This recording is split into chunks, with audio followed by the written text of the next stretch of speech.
शिवाय। मैं JS शिवानंद आप सभी का स्वागत करता हूं मृत्युंजय केयर के अंदर। आज का प्रश्न हमारे भाइयों का ये रहा कि वो पूछना चाह रहे थे कि जो नज़र दोष है वो क्या है, कैसे है।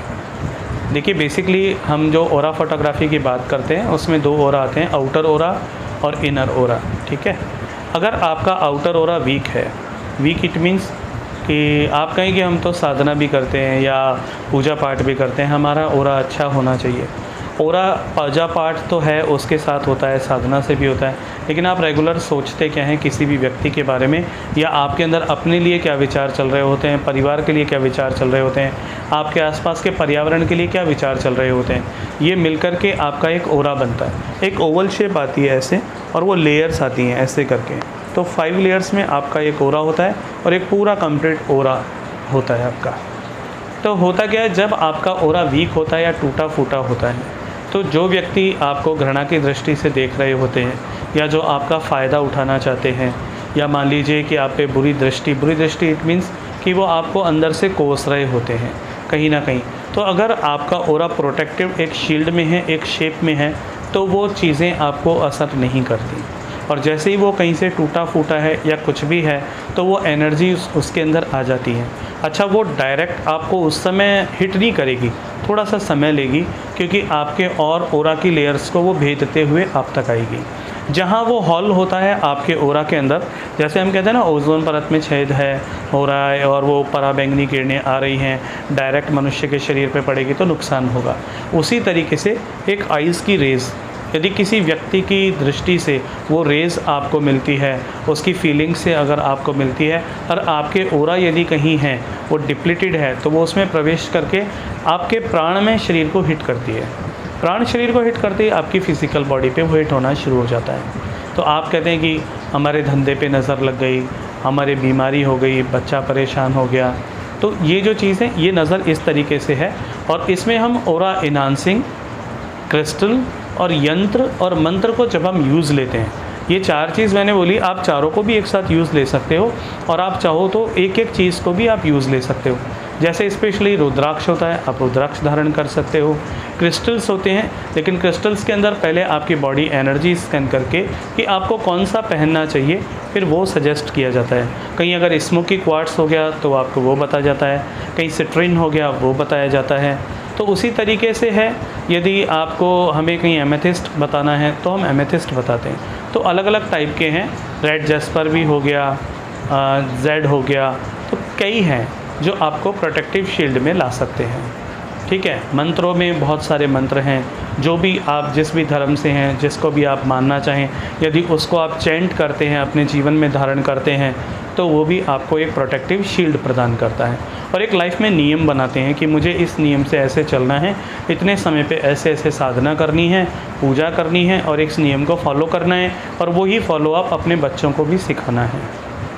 और कलेक्टिवली करते हैं तो उसका आपको ज़्यादा बेनिफिट मिलता है।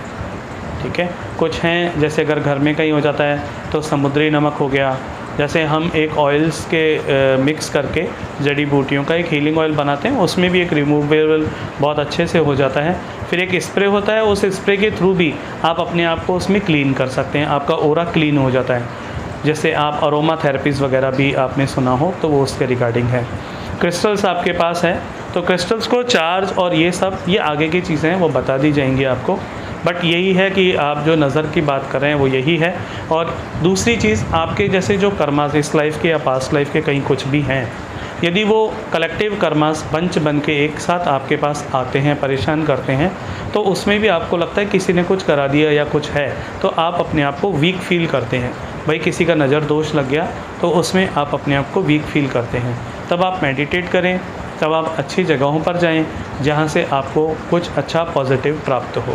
तो ये एक अलग चीज़ है जिसमें आपको बहुत अच्छा लगेगा, कुछ अच्छा फील आएगा। और दूसरी चीज़ है कि आपके घर के अंदर जैसे पंचतत्वाज में हम कहें कि अग्नि और जल, यदि अग्नि और जल डिस्टर्ब है तो कुछ परेशानियां जीवन में आती हैं।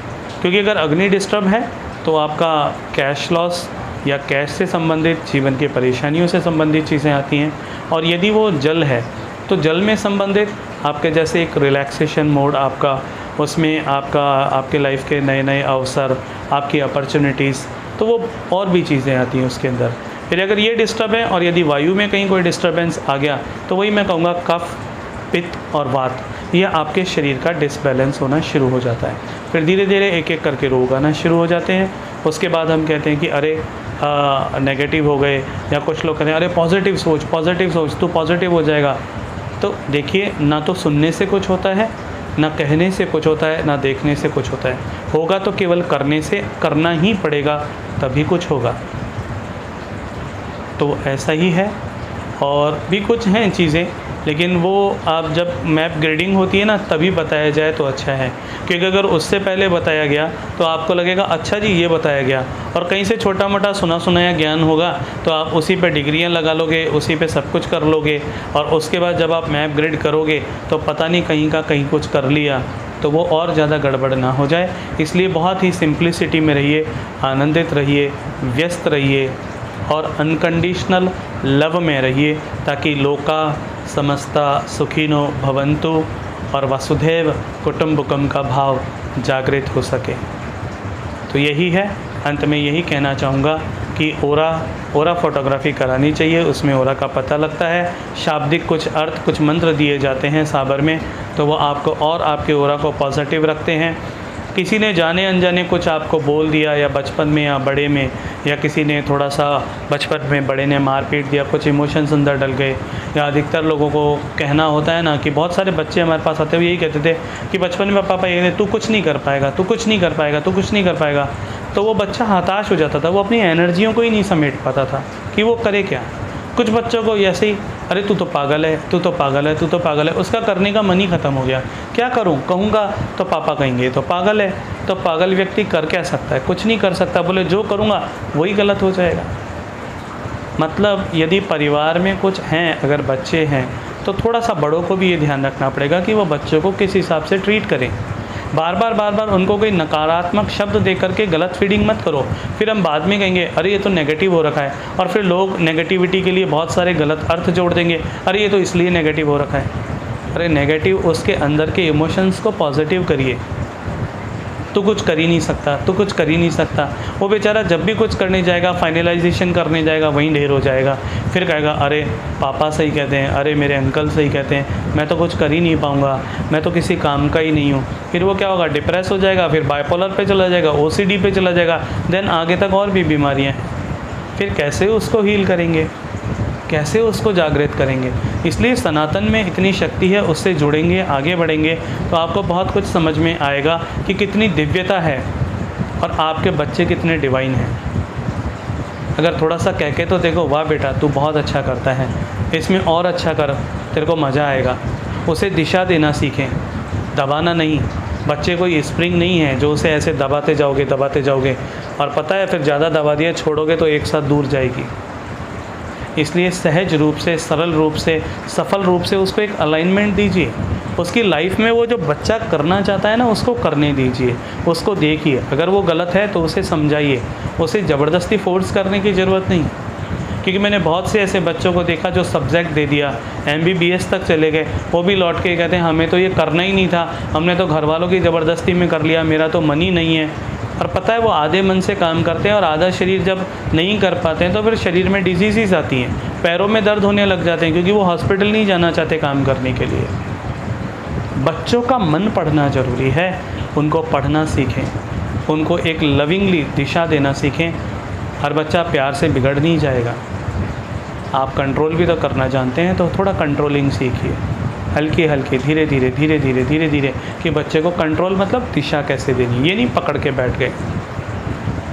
ज़रूरी है, तभी बच्चों में एक पॉजिटिविटी आएगी और एक हौसला आएगा कि मेरे पीछे कोई खड़ा है। अगर यही कहते रहेंगे तू कुछ नहीं कर सकता, तुम किसी काम के नहीं, बच्चे का, दूसरे का बच्चा ऐसे हो गया, तीसरे का बच्चा ऐसे हो गया, तुम तो ऐसे ही रह गए, तुम तो पागल हो, तुम तो नाकारा हो, तुम्हें कुछ भी काम दे दो, तुम कुछ भी ढेले का नहीं कर सकते, तुम तो बेकार हो, तुम्हें रोड पे रहना चाहिए, अगर ऐसे ही रह गए तो भीख मांगोगे, दुनिया के आगे ठोकरें खाओगे। ये क्या है ये सब?